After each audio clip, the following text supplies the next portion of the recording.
Assalamu alaikum and welcome back. In today's video, I will explain phrase, clause and sentence. جب بھی ہم English grammar کی بات کرتے ہیں تو اس میں سینٹنس کا ذکر ضرور آتا ہے، کیونکہ انگلش گرامر میں سینٹنس بیسکس کی حیثیت رکھتا ہے، اور جب ہم سینٹنس کی بات کرتے ہیں تو ظاہر ہے کہ اس کے ساتھ پھر clause اینڈ فریز کا ذکر ضرور آتا ہے، کیونکہ clause اینڈ فریز دونوں سینٹنس کے ایک پارٹ کے طور پر استعمال کیے جاتے ہیں۔ اس ویڈیو میں ہم سینٹنس، clause اینڈ فریز کو ڈیٹیل کے ساتھ ڈسکس کریں گے۔ فرسٹ آف آل ہم clause اینڈ فریز کو ڈسکس کریں گے اور اس کے بعد سینٹنس کی طرف آئیں گے اور دیکھتے ہیں کہ ان تینوں میں کیا ڈفرینسز ہیں۔ First of all clause and phrase کو آپس میں کمپیئر کرتے ہیں اور دیکھتے ہیں کہ ان دونوں میں کیا کیا ڈفرینسز ہیں۔ A clause is a group of words that has a subject and a predicate. یعنی clause میں subject and predicate ہوتا ہے۔ predicate means کہ subject کے علاوہ جتنے بھی باقی words ہیں، verb, object etc. تو یہ clause میں ہوتے ہیں، لیکن اگر phrase میں دیکھا جائے تو no subject verb combination، یعنی phrase میں subject verb combination نہیں ہوتی، یہ دونوں ایک ساتھ نہیں ہوتے۔ sometimes اگر verb موجود بھی ہوتا ہے تو اس کے ساتھ subject نہیں ہوتا۔ سیکنڈ جو ڈفرینس ہے clause اینڈ phrase میں وہ ہے complete meaning، یعنی clause کی meaning بالکل complete ہوتی ہے جبکہ phrase کی meaning incomplete ہوتی ہے۔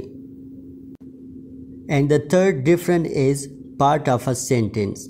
clause بھی سینٹنس کے ایک پارٹ کے طور پر استعمال ہوتا ہے and phrase بھی سینٹنس کے ایک پارٹ کے طور پر استعمال ہوتا ہے۔ یعنی ہم سمپل ورڈز میں دونوں کے کمپیریزن کے بعد یہ کہہ سکتے ہیں کہ clause ورڈز کا ایک گروپ ہوتا ہے جس میں سبجیکٹ اینڈ پریڈیکیٹ ہوتا ہے، جبکہ phrase میں سبجیکٹ ورب کمبینیشن نہیں ہوتی۔ اس طرح clause کا مطلب پوری طرح سمجھ میں آ سکتا ہے، جبکہ phrase کا مطلب پوری طرح ہماری سمجھ میں اس وقت تک نہیں آتا جب تک اس کے ساتھ ادر ورڈز نہ ملیں۔ اسی طرح clause اینڈ phrase دونوں سینٹنس کے ایک پارٹ کے طور پر استعمال ہوتے ہیں۔ یہاں پر آپ ایک بات نوٹ کریں کہ clause کی 2 ٹائپس ہیں۔ نمبر 1 ہے ڈیپینڈنٹ clause، جس کا مطلب انکمپلیٹ ہوتا ہے، یعنی ڈیپینڈنٹ clause کا مطلب اس وقت تک ہماری سمجھ میں نہیں آ سکتا کمپلیٹلی جب تک اس کے ساتھ انڈیپینڈنٹ clause نہ ہو۔ سیکنڈ ٹائپ آف clause ہے انڈیپینڈنٹ clause، اس کا مطلب کمپلیٹ ہوتا ہے اور اسے ادر ورڈز کی ضرورت نہیں ہوتی۔ Dependent clause and independent clause پر ہم نیکسٹ ویڈیو لے کر آئیں گے۔ clause اینڈ phrase کی اگزامپل آپ کو اسکرین پر نظر آ رہی ہے۔ he is sleeping in the room۔ اس اگزامپل کو ہم 2 پارٹس میں تقسیم کرتے ہیں، یعنی پہلا پارٹ جو ہے he is sleeping، اسے ہم کہتے ہیں clause، کیونکہ اس میں سبجیکٹ اینڈ پریڈیکیٹ دونوں موجود ہیں اور اس کا مطلب پوری طرح ہماری سمجھ میں آتا ہے۔ اگر ہم اس clause سے یہ phrase والا حصہ الگ بھی کریں تو clause کی میننگ پر کچھ اثر نہیں پڑتا اور پھر بھی اس کا مطلب ہماری سمجھ میں کمپلیٹلی آتا ہے۔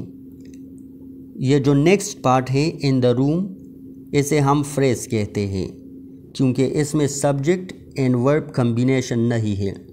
اگر phrase سے ہم یہ clause والا حصہ جدا کریں تو phrase کا مطلب بالکل انکمپلیٹ رہ جاتا ہے اس وقت تک جب تک اس کے ساتھ ادر ورڈز نہ ملیں۔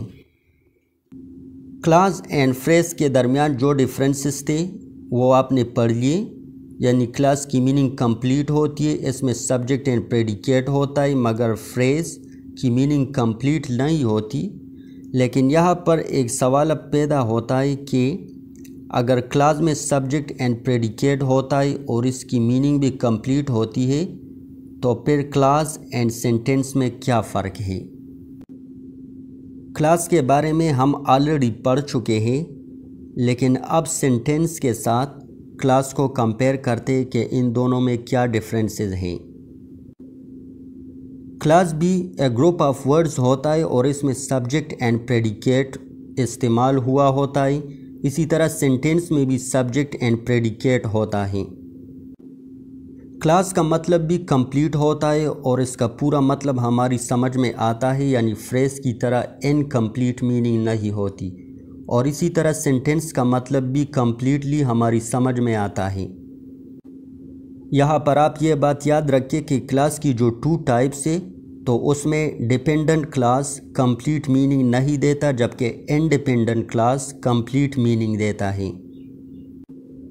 نیکسٹ جو ڈفرنس ہے دونوں میں وہ یہ ہے کہ کلاس استعمال ہوتا ہے as a part of a sentence, جبکہ ایک سینٹینس میں مور دین 1 کلاس ہو سکتے ہیں۔ اسکرین پر آپ کو کلاس اینڈ سینٹینس کی اگزامپل نظر آ رہی ہے۔ یہ اگزامپل ہے Ahmed plays cricket and his brother reads a book. جس طرح ہم نے ڈیفینیشن میں کہا کہ ایک سینٹینس میں مور دین 1 کلاس ہو سکتے ہیں، تو اسی طرح اس ایگزامپل میں یعنی اس سینٹینس میں 2 کلاسز استعمال ہو چکے ہیں۔ یہ فرسٹ کلاس ہے، اس میں سبجیکٹ اینڈ پریڈیکیٹ دونوں موجود ہیں، اور یہ سیکنڈ کلاس ہے، اس میں بھی یہ سبجیکٹ اور اس کے علاوہ پریڈیکیٹ موجود ہے، یعنی سبجیکٹ کے علاوہ جتنے بھی ادر ورڈز ایک سینٹینس میں استعمال ہوتے ہیں انہیں پریڈیکیٹ کہتے ہیں۔ آئی ہوپ کہ اس ویڈیو کے دیکھنے کے بعد سینٹینس، کلاس اینڈ فریز کے بارے میں آپ کا کنسیپٹ کلیئر ہو چکا ہوگا۔